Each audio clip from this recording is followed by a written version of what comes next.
Hey guys, I'm Ritima. Welcome back to my YouTube channel, Crazy Readers. So I'm back and I am here with an audiobook of the Goosebumps Haunted Mask, as I promised you in my last video. So get ready to be scared, and I hope you enjoyed my audiobook. Here's my audiobook. Goosebumps, The Haunted Mask. Chapter 1. I don't know if you have ever spent any time with first graders, but there is only one word to determine them, and that word is animals. First graders are animals. You can quote me. My name is Steve Boswell, and I'm in 6th grade.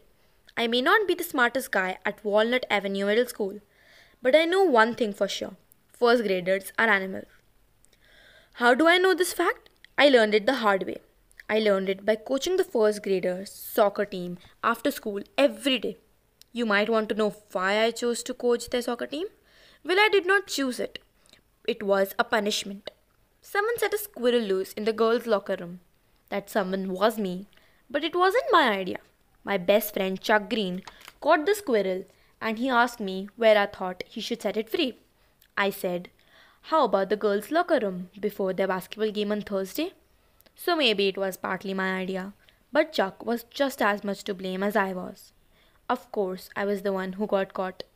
Miss Curdy, the gym teacher, crapped me as I was letting the squirrel out of its box.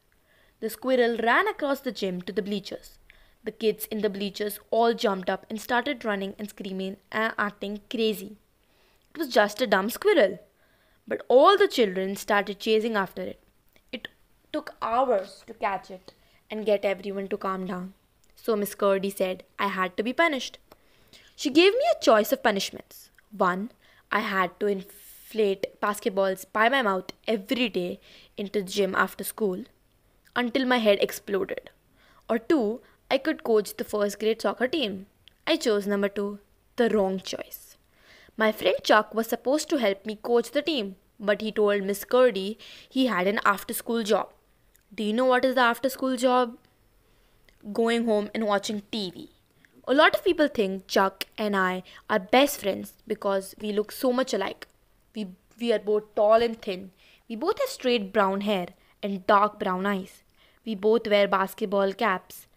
Most of baseball caps most of the time. Sometimes people think we are brothers, and that's not why I like Chuck and Chuck likes me. We are best friends because we make each other laugh. I laughed really hard when Chuck told me that his after school job was, but I am not laughing now. I'm praying. Every day I pray for rain. If it rains, the first graders don't have soccer practice. Today, unfortunately, is a bright, clear, beautiful October day. Standing on the playground behind school, I searched the sky for a cloud. Any cloud.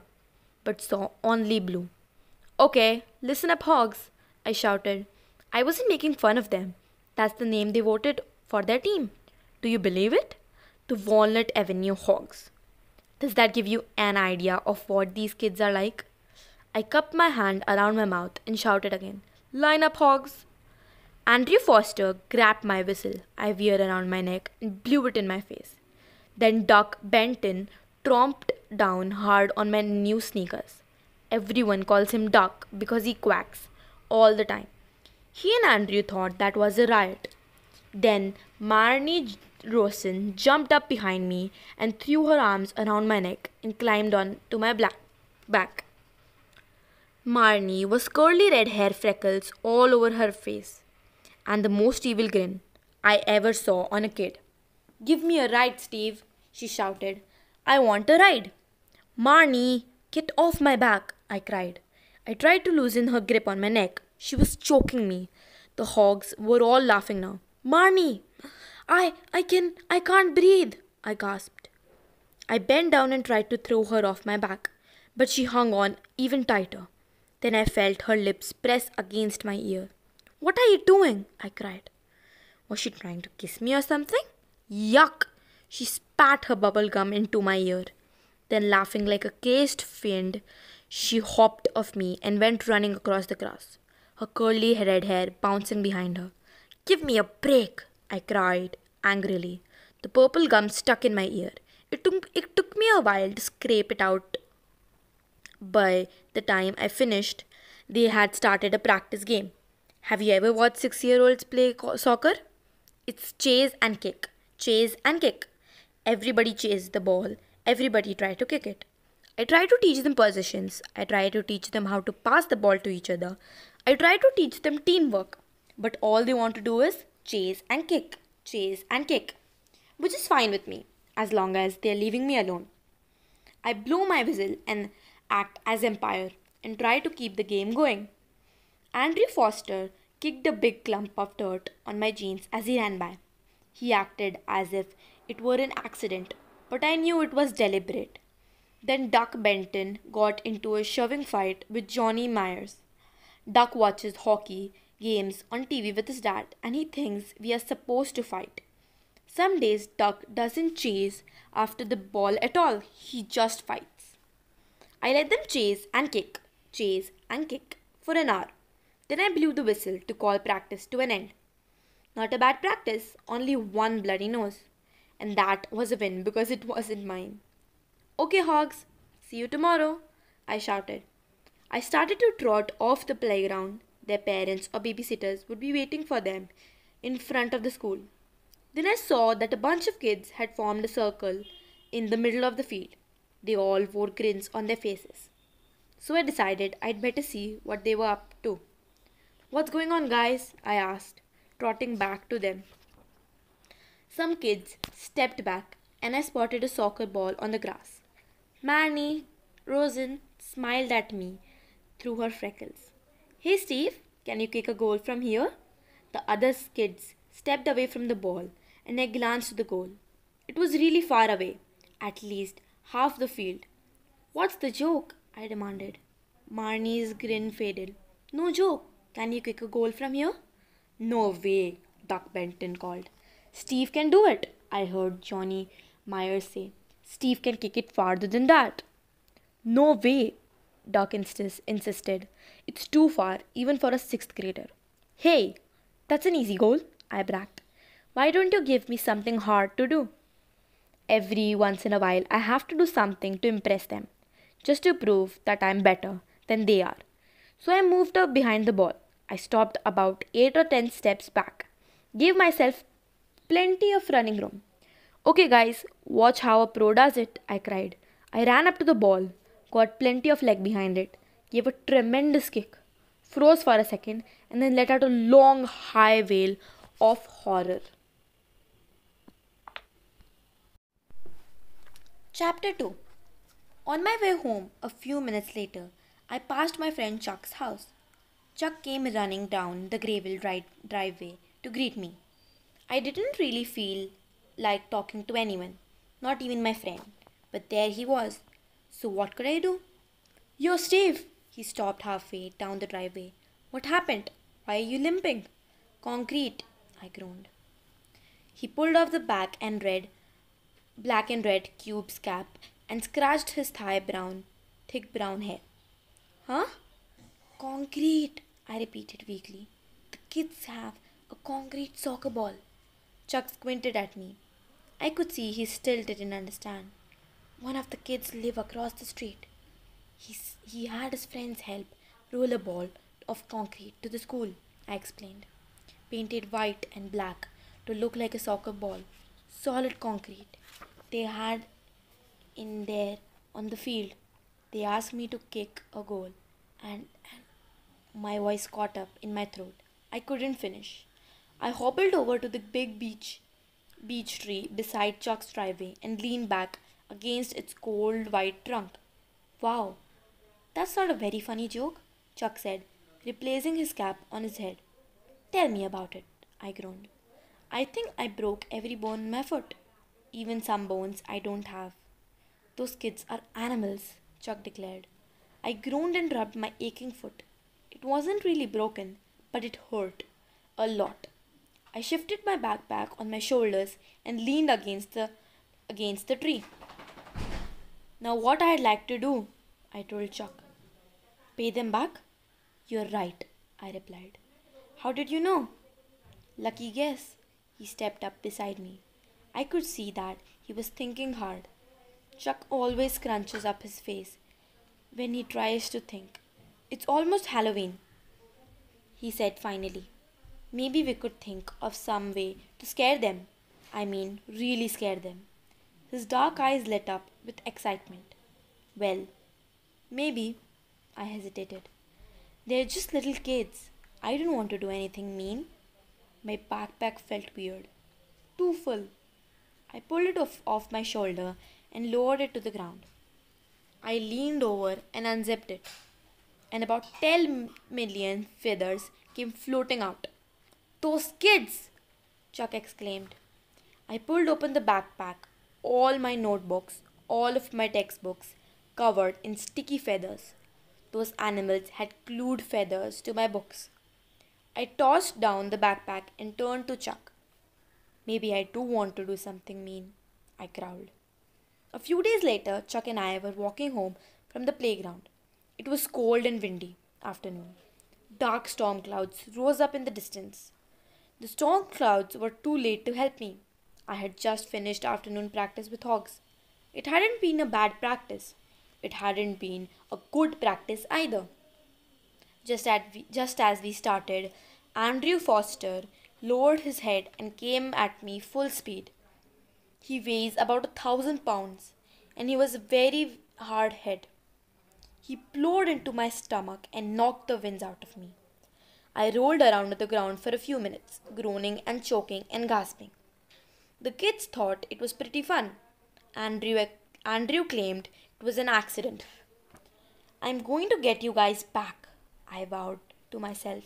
I don't know how, but I'm going to get you guys. Then Mary Rosen jumped up on my back and tore the collar of my new winter coat. Chuck met me after practice. He'd started doing that now.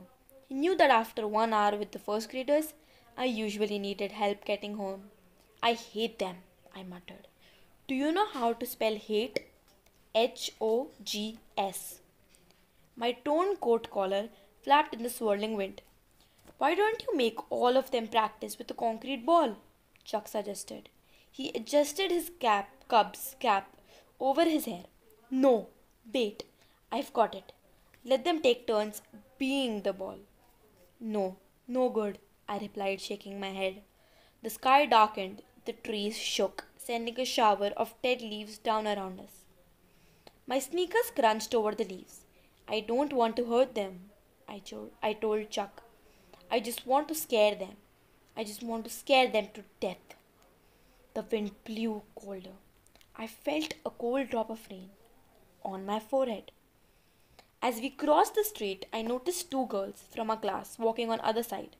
I recognized Sabrina Masson's black ponytail swinging behind her as she hurried along the sidewalk. And next to her, I recognized her friend Carly Beth Caldwell. Hey! I started to call out to them, but I stopped. An idea flashed into my mind. Seeing Carly Beth, I knew how to scare those first graders. Seeing Carly Beth, I knew exactly what I wanted to do.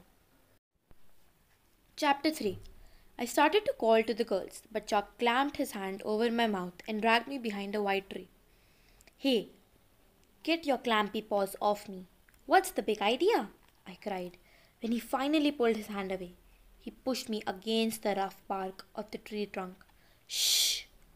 They haven't seen us. He motioned with his eyes towards the two girls. So we can sneak up and scare them, Chuck whispered, his dark eyes particularly glowing with evil excitement.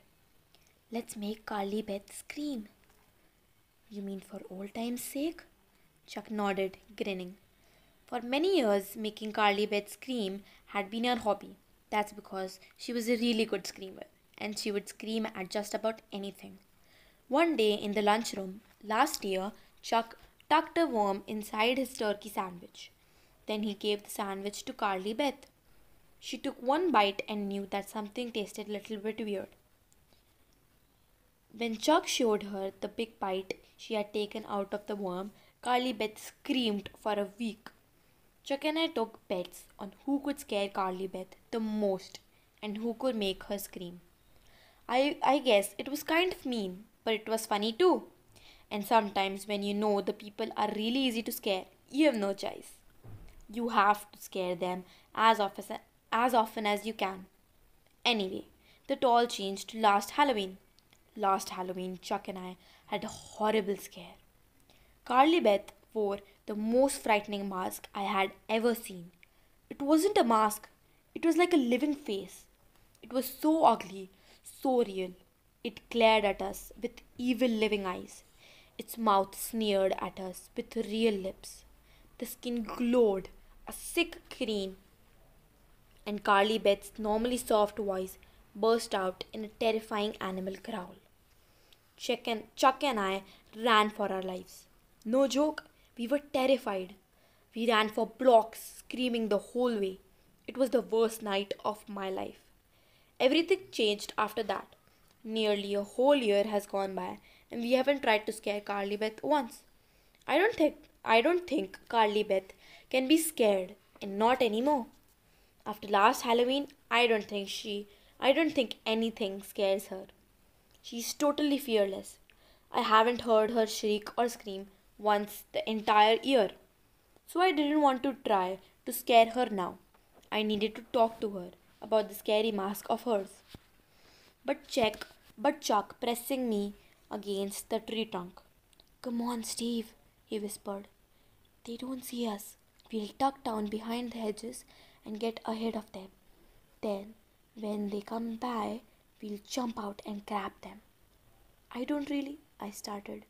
But I could see that Chuck and his heart set on scaring Carly Beth and Sabrina.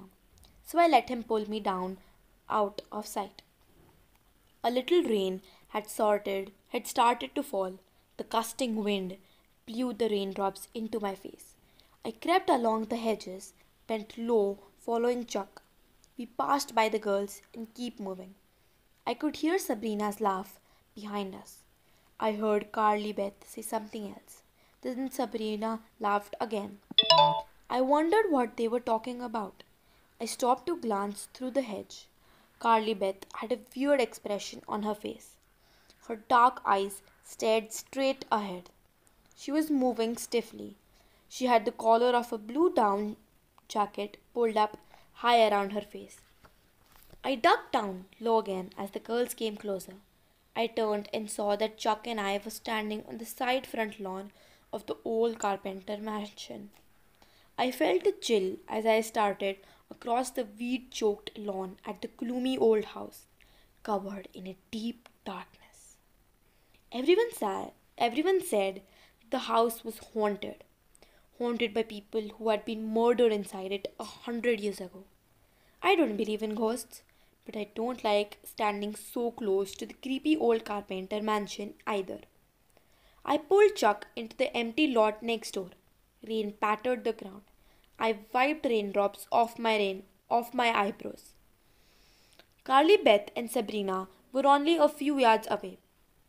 I could hear Sabrina talking excitedly about something, but I couldn't make out her words. Chuck turned to me, an evil grin spreading across his face. Ready? He whispered. Let's get them. We leaped to our feet. Then we both jumped out, screaming at the top of our lungs. Sabrina gasped in shock. Her mouth dropped to her knees. Her hands flew up in the air. Carly Beth stared at me. Then her head tilted against the blue jacket collar. Tilted and fell. Her head fell off her shoulders. It dropped to the ground and bounced on to the grass. Sabrina lowered her eyes to the ground. She gasped at Curly Beth's fallen head in disbelief. Then Sabrina's hand began to feel the air crazily. She opened her mouth in a scream of horror and screamed and screamed and screamed. Gods, this thing is getting scary and interesting. Chapter 4. I swallowed hard. My knees started to buckle. Carly Beth's head stared up at me from the grass. Sabrina's shriek rang in my ears. And then I heard soft laughter. Laughter from inside Carly Beth's jacket. I saw a clump of brown hair poke up through the raised collar and then Carly Beth's laughing face shot up from under the jacket. Sabrina stopped her wild cries and started to laugh. Gotcha! Carly Beth cried. She and Sabrina fell all over each other, laughing like lunatics. Oh wow, Chuck groaned. My knees were still shaking. I don't think I had taken a breath the whole time. I bent down and picked up Carly Beth's head. Some kind of tummy head. A sculpture, I guess. I rolled it around between my hands. It was amazing. It looked just like her.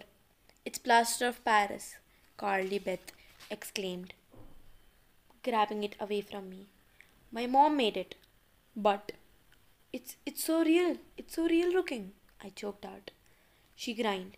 Mom is pretty good. She keeps doing my head over and over. This is one of her best. It's okay, but it didn't fool us, Chuck said. Yeah, we knew it was fake, I quickly agreed, but my voice cracked when I said it.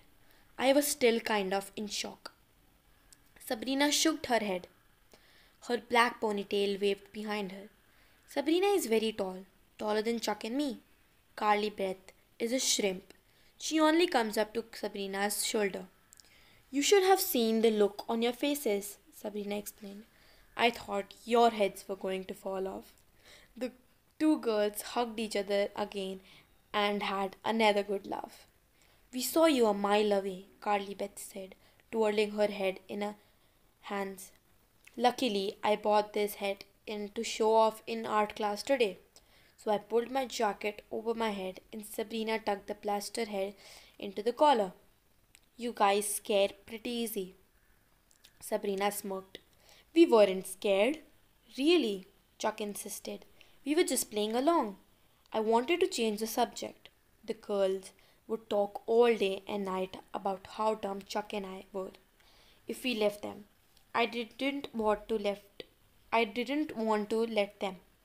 The rain kept pattering down, blown by the gusting wind. I shivered. We were all getting pretty wet. Carly Beth, you know that mask you wore last Halloween? Where did you get it? I asked.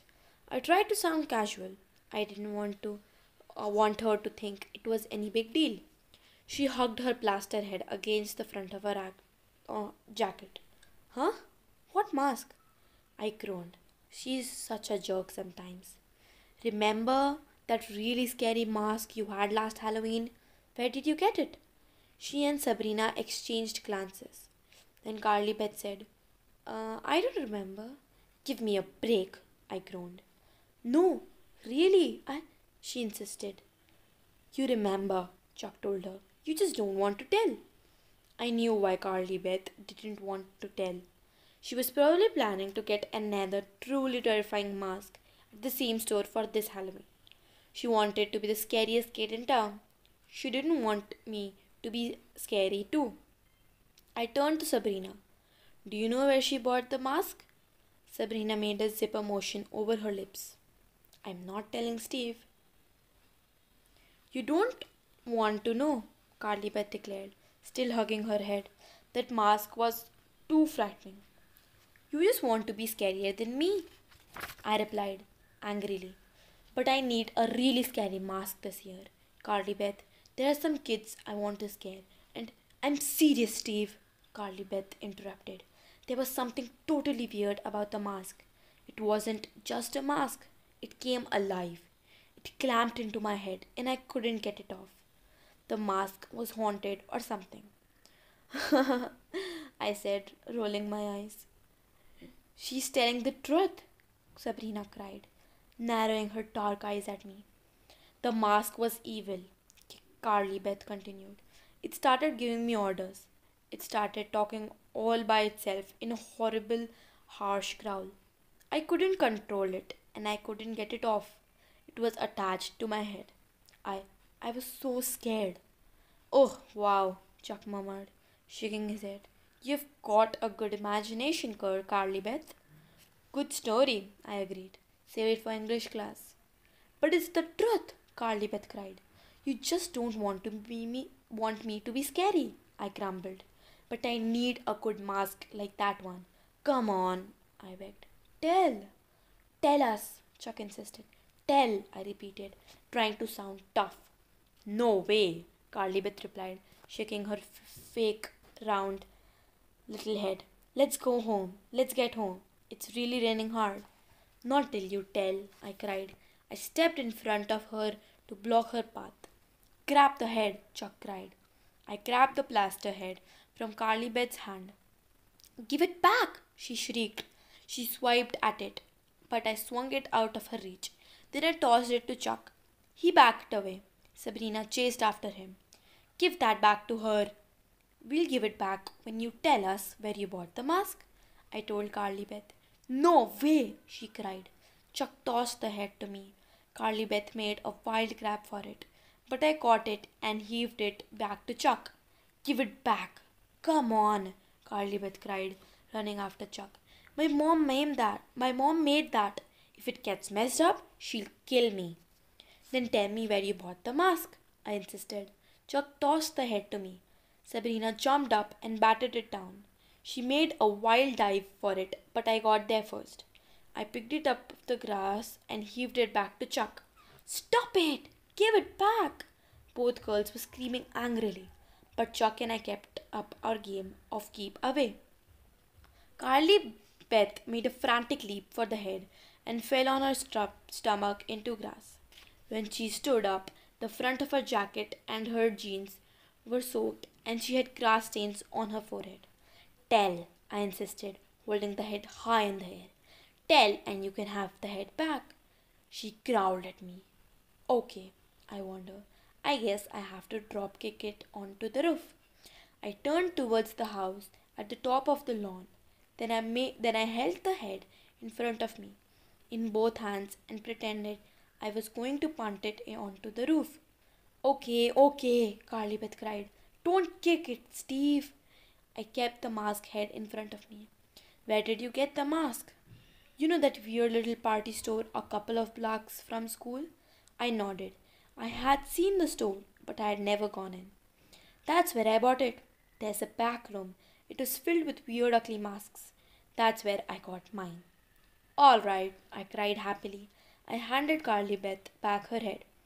You guys are creeps, Sabrina muttered, pulling her collar up against the rain. She pushed me out of the way and wiped the grass stains off Carly Beth's forehead. I really didn't want to tell you, Carly Beth moaned. I wasn't making the story up about the mask. It was so terrifying. Yeah, sure. I rolled my eyes again. Please don't go there, Carly Beth begged. She grabbed my arm tight. Please, Steve. Please don't go to the party store. I pulled my arm away. I narrowed my eyes at her and I laughed. Too bad I didn't take her seriously. Too bad I didn't listen to her. It might have saved me from a night of endless horror. Well, book is getting interesting. Chapter 5. Get off me! Get off me, Marnie! I mean it! I shouted. The little red-headed pest hung on to my back, laughing and digging her pudgy fingers into my neck. Why did she think I was some kind of thrill ride? Get off! This is my good sweater, I cried. If you wreck it... She laughed even harder. It had rained all night and all morning, but the clouds had parted at lunchtime. The sky was blue and clear. I had no choice. I had to hold soccer practice for the Hogs. Across the playground, I saw Duck Benton fighting with Andrew Foster. Andrew picked up the soccer ball and heaved it up with all his might into Duck's stomach. Duck's mouth shot open. He let out a whoosh of breath, and a huge wad of bubble gum went flying into the air. Get off! I pleaded with Marnie. I tried, spinning and twirling as fast as I could, trying to throw her off my back. I knew if anything happened to the sweater, Mom would have a fit. You might ask why I was wearing my best blue wool sweater to soccer practice? Good question. The answer is it was class photo day, and Mom wanted me to take a really good picture to send to all my aunts and uncles. She made me wear the sweater, and she made me shampoo my hair before school and not wear my Orlando Magic cap over it.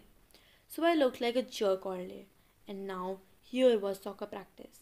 and I had forgotten to bring a sweatshirt or something to replace my good sweater. Whoa! Marnie gave me a final kick in the side as she hopped off my back. I pulled down my sweater, hoping it wasn't drenched too badly. I heard angry shouts and glanced up to find Andrew and Duck swinging their fists at each other and butting heads across the field. I reached for my whistle and grabbed air. Marnie had swiped it. She held it high above her head and ran laughing over the grass. "Hey, you!" I screamed, chasing after the little thief. I took 3 steps, and my sneakers slid in the mud. My feet flew out from under me. With an angry cry, I fell forward and landed on my stomach in deep, wet mud. "No!" I let out a howl of dread. "Please, no!" But when I pulled myself up, the mud came with me. My entire body was caked in thick, wet mud. My beautiful blue sweater, it was now a ugly brown sweater. With a sad groan, I sat back onto the ground. I just wanted to disappear, to sink from sight into the big mud hole. My faithful team, the horrible hogs, were laughing and hooting. They thought it was a riot. Nice kids, huh? At least my mud dive had stopped Andrew and Duck from fighting. The mud weighed me down as I climbed slowly to my feet. I felt like Andrew. I felt as if I weighed 1,000 pounds. Maybe I did. I wiped mud off my eyes with both hands and saw Chuck standing over me. He tsked a few times. "You look really bad, man." "Tell me something I don't know," I muttered. "What did you do that?" he asked. I squinted through 2 inches of mud at him. "Excuse me? You look like mud monster or something." Chuck snickered. "Ha ha," I said glumly. "You told me to meet you here, Steve. You said we were going straight to the party store to buy that you know what." He glanced back at my team of first graders. They weren't listening to our conversation. They were too busy flinging mud balls at each other. I scooped my hand along the front of my sweater and scraped off about 10 pounds of glop.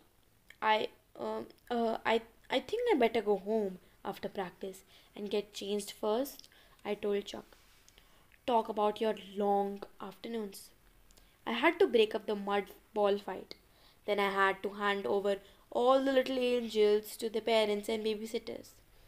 Then I had to explain to the angry parents and babysitters why they had practiced mud ball fighting instead of soccer. I crept home. Chuck waited for me outside. I hid my mud caked clothes in the back of the closet. I didn't have time to change and to explain to my I didn't have time to explain to my mom. Then I changed into a clean pair of jeans and a grey and red Georgetown Hoya's wet sweatshirt one of my uncles had sent me. I don't know anything about the Hoyas. I don't even know what a Hoya is, but it's a cool sweatshirt. I pulled my cap down over my mud drenched hair. Then I hurried to meet Chuck. "Steve, is that you?" Mom called from the den. "No, it isn't," I called back. I closed the front door behind me and ran down the driveway before she could stop me from going out again. I was really eager to find that party store and check out the weird masks. So eager, I forgot to bring my money with me. Chuck and I walked 2 blocks before I reached into my jeans pocket and realized it was empty. We jogged back to my house, and I crept up to my room once again. "This just isn't my day," I muttered to myself. But I knew that buying a really gross and frightening mask would instantly cheer me up. Then I could go ahead with my plan to terrify the hogs, to get my revenge. Revenge! What a beautiful word. When I am older and have my own car, that's what I want it to say on my license plate. I pulled all of my allowance money out of the dresser drawer where I hid it. I counted it quickly, about $25. Then I jammed the bill into my jeans pocket and hurried back downstairs. "Steve, are you going out again?" My mom called from the den. "Be right back," I shouted. I slammed the front door and ran down the driveway to meet Chuck. Our sneakers slid over fat, wet leaves as we walked. A pale moon hung low over the trees. The streets and sidewalks still glistened from all the rain. Chuck had his hand stuffed into the pockets of his hooded sweatshirt. He leaned into the wind as he walked. "I'm going to be late for dinner," he grumbled. I probably I'm probably going to get into major trouble. "It'll be worth it," I told him. Feeling a little more cheerful, we crossed the street that led to the party store. A small grocery stood in the corner. Other small shops came into view. "I can't wait to see these masks," I exclaimed. "If I find one just half as scary as Carly Betts." There it stood, in the darkness above a small square store. I could make out the sign, "The Party Place." "Let's check it out," I cried. I leaped over a fire hydrant, flew over the sidewalk, up to the big front window, and peered in the window.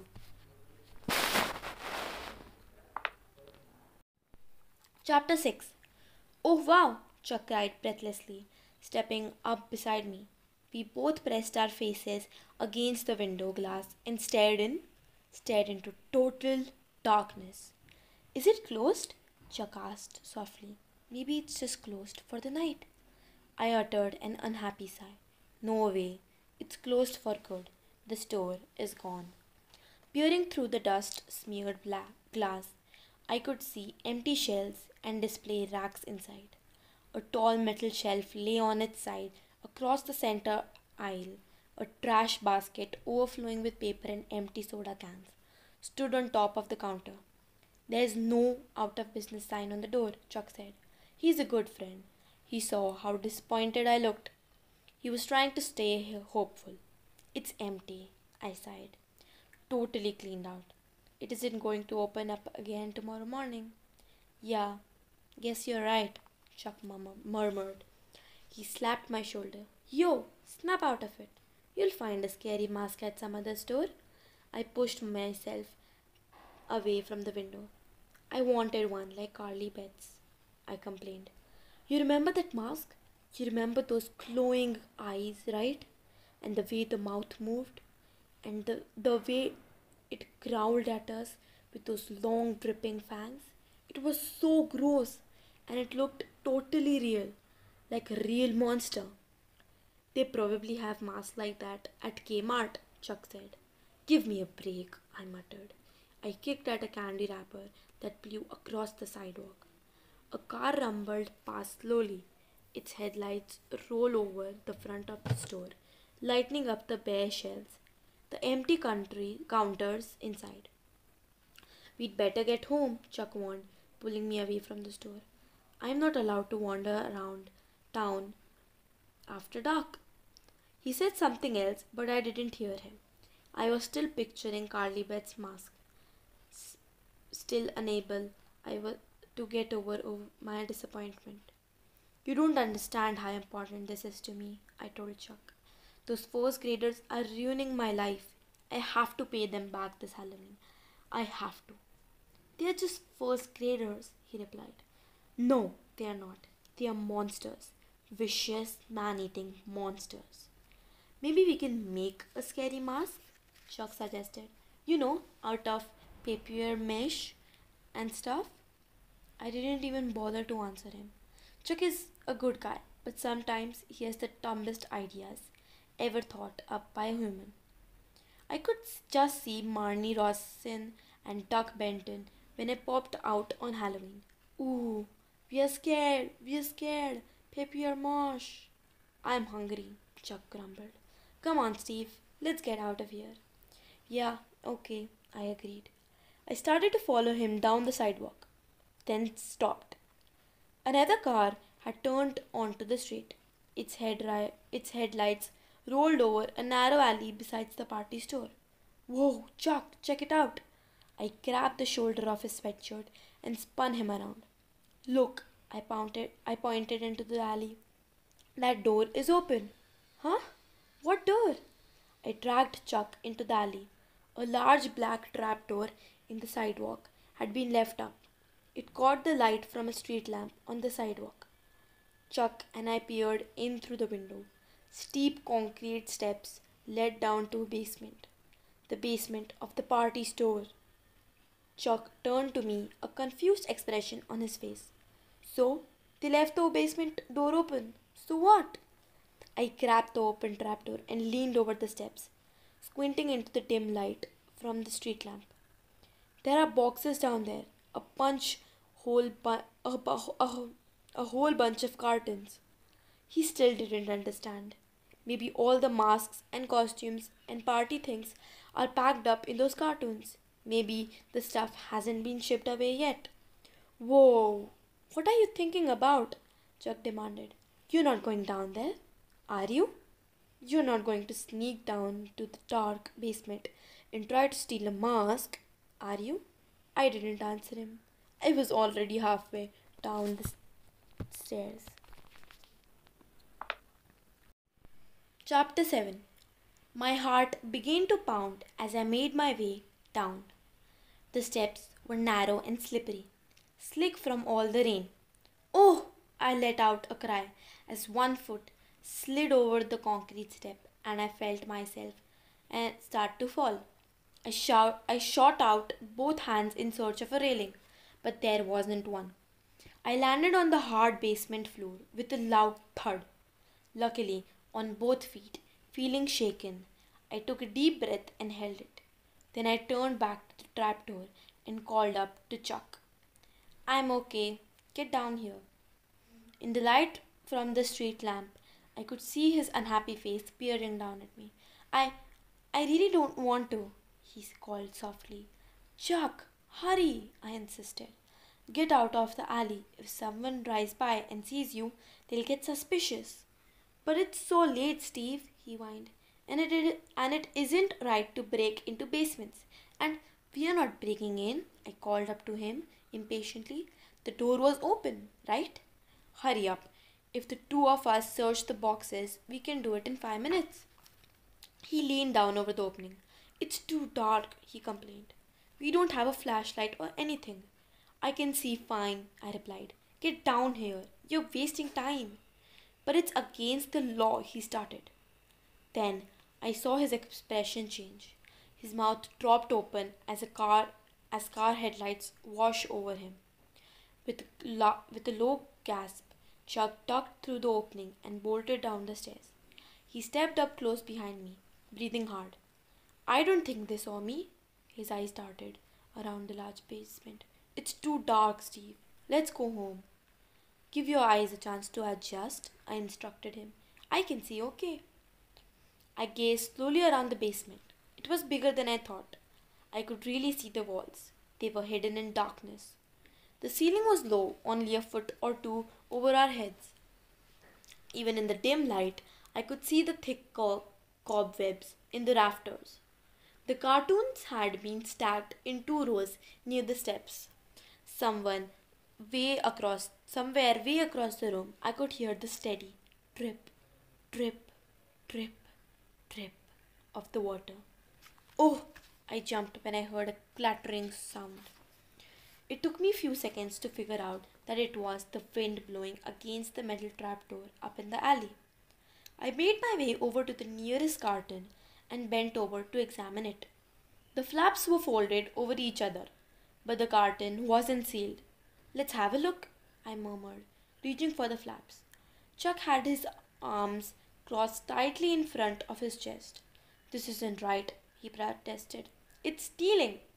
We haven't taken anything, I protested.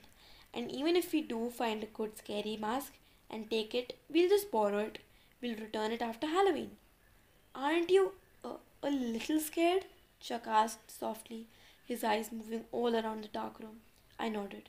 Yeah, I am a little scared, I admitted. It's cold and creepy down here. The wind clattered the trapdoor above us again. I heard the faint drip of the water against the concrete floor. Let's hurry, I urged. Help me. Chuck stepped beside me, but he just stared at the box and didn't try to help. I pulled open the first carton, pushed back the cardboard flaps, and peered inside. What is this stuff? I reached in and pulled out a cone-shaped party hat. The box was stuffed with party hats. This is great, I whispered happily to Chuck. I dropped the hat back into the box. I was right. All the stuff from the store is packed up down here. We are going to find the scary masks. I know we will. Cartons were stacked on top of cartons. I pulled down another one and started to pull it open. Chuck, you take the bottom one, I instructed. He hesitantly reached for the box. I have a bad feeling about this, Steve, he murmured. Just find the masks, I replied. My heart was thudding. My hands were shaking as I pulled open the second carton. I was really excited. This one is filled with candles, Chuck reported. My carton had piles of party placemats, napkins, and paper cups. Keep going, I urged. The masks have got to be down here. Above our heads, the wind shook the trapdoor. I hoped it wouldn't suddenly slam shut on us. I didn't want to be trapped down in the cold basement in the dark. Chuck and I slid two more cartons into a pale square of light from outside. My carton was taped shut. I struggled to pull off the tape. I stopped when I heard the creaking sound over my head. Creaking floorboards? I froze, my hands over the carton. What was that? I whispered. Chuck frowned at me. What was what? Didn't you hear the noise upstairs? It sounded like footsteps. Chuck shook his head. I didn't hear anything. I listened for a few seconds. Silence now. So I went back to work on the carton. I pulled it open and peered eagerly inside. Greeting cards. Dozens of greeting cards. I sifted through it. Birthday cards, Valentine's, a whole carton of cards. Disappointed, I shoved my carton to the side and turned to Chuck. Any luck? Not yet. Let's see what's in this one. He pulled open the carton with both hands and he leaned over it and peered inside. Oh, yuck! He cried.